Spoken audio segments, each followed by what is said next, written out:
Adam Gorney from Rivals here with new Texas Tech coach Joey McGuire. How's signing day number one been for you, Joey? A lot of fun, man. A lot of fun. We got some great football players that we're excited about being Red Raiders. What's harder for you? What has been more challenging for you, let's say, building a staff or a recruiting class? Because both have, I guess, built-in challenges along the Right. way. A little bit probably the staff part. We had some guys in the building that, and some guys that came with me that are phenomenal recruiters that, can evaluate at a really high level. And so being able to do that and not really coaching on my end, we were able to recruit. The staff part was a little bit harder because it was so, everybody was still in games. And so talking to guys while they were still playing, I mean, you were trying to respect everything they were doing, but you were also trying to get our staff set. Let's talk about the close here. A lot of Texas guys. I don't think that's going to be a shock. I think that's pretty much the focus. But a lot of guys that were committed elsewhere is, I don't want to say open season, but you're going to go after your guys, right? I mean, is that the idea here? Yeah, it was we got some guys that had great relationships with coaches that we brought in. And there was some not necessarily turmoil, but there was a lot of different coaches changes, and so I think it opened up some things to where guys were unsure, and we were able to get a couple guys that even up until last night were saying, hey, coach, calling and saying, hey, we're going to sign with you in the morning. So really exciting times for us. Yeah, we talked a lot about this in an earlier interview, that defense was definitely a focus, it seemed like, in this class. You wanted to load up across the board, but especially on defense. A guy like Joseph Adedire, 4-star defensive end, how big was it to get him? What do you think he can kind of bring early on here? Well, it was huge because he's a guy that can be a true edge rusher, somebody that could possibly play a jack linebacker or that field defensive end that can come off the edge.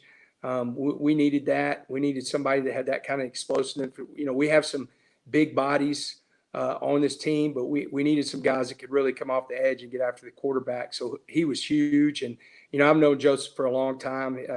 His head coach is a good friend of mine. And being in that area for so long, I knew a lot of people that had connections with him. Two guys that, I don't want to say fell in your lap, but without coaching changes, it would have been interesting to see how it happened. Yep. Landon Hullaby, Ty Khan out west. What can they do for you, especially on defense, that you're looking to really make an impact there? Well, what's really cool about Joseph's the same way is they're mid-years. So they're going to be able to come in and go through spring ball. They're going to learn the culture from day one with everybody else. But you're looking at two guys, like Ty. He's coming from one of the best programs in the nation, and they play great defense. And so when you start talking about that, you want to play great defense. You want to bring guys in that he knows what that looks like and what it takes to be a great linebacker. So I'm excited with him. And then Landon. He and his parents are, they're some of my favorite people. I've known them for a long time and just a joy to be around. But having a guy with that kind of athleticism and that kind of size is going to help us in the secondary. The guy that's really interesting in this class and kind of came on late, at least on our radar, was Tavares Elston Jr., the kid from Gulf Shores, Alabama. I mean, the film is just, he hits like a truck, like a big truck too. What did you see from him? How did you kind of get involved with him and get a feel for him once you got him on campus? Well, James Blanchard, my player personnel had a good relationship with him. But it's funny you say that. He came in, and, of course, we got a profile tape, and we're watching game film, and he turned on the first 3 plays, and I was like, oh, my God, this guy. I actually had one of my coaches say he plays with hate in his heart, man. He's just trying to hit anything and everything out there, and he does it violently. And, man, just an incredible kid whenever he got on campus. I think he felt really comfortable here. He felt the family atmosphere, and it was really important to get somebody like that again, we just start talking about playing defense. You need guys like that to love to run and hit, and, man, he definitely loves to run and hit. a very solid first class. As you go through and you look at the team needs moving into 2023, are there specific position groups that you really feel like need to be filled into that group? Are you really just worried on 2022 and moving day by day here?